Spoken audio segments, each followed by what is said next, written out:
আসসালামু আলাইকুম দর্শক, কেমন আছেন সবাই? তো আশা করি ভালো আছেন। তো আপনারা একটা বিষয় জানেন যে তাহা আদনানের যে বিষয়টা, তো তাকে দীর্ঘ 8 দিন পর আজকে যে গণমাধ্যমে এবং তার পরিবার তাকে পেয়েছে, এটা খুবই আনন্দের একটা বিষয়।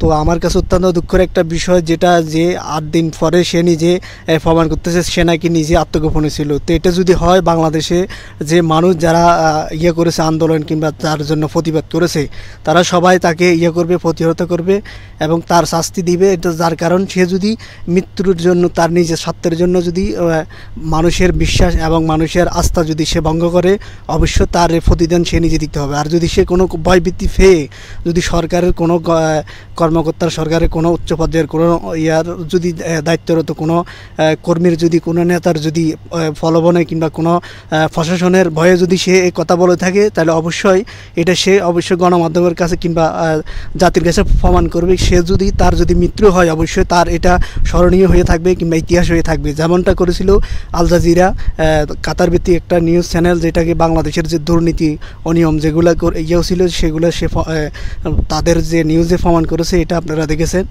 তো এই জন্য আমি বলি যে যদি এরকম সে কোনো করে থাকে, দুর্নীতি কোনো, সে নিজে যদি আত্মগোপন থাকে, অবশ্যই তার সাজা হবে। আর যদি সরকারের কোনো থেকে যদি করা হয়, তাকে গুম করা হয়, অবশ্যই এটা সে প্রকাশ করবে। যদি এটা প্রকাশ না করে, বাংলাদেশের 18 কোটি মানুষ তাকে প্রতিহত করবে এবং তাকে করার জন্য মানুষ প্রস্তুত থাকবে। কেন? তার জন্য অনেকে নিজের অর্থ খরচ করেছে, এমবি খরচ করেছে এবং সময় নষ্ট করেছে, তার জন্য প্রতিবাদ করেছে, রাজপথে নেমেছে।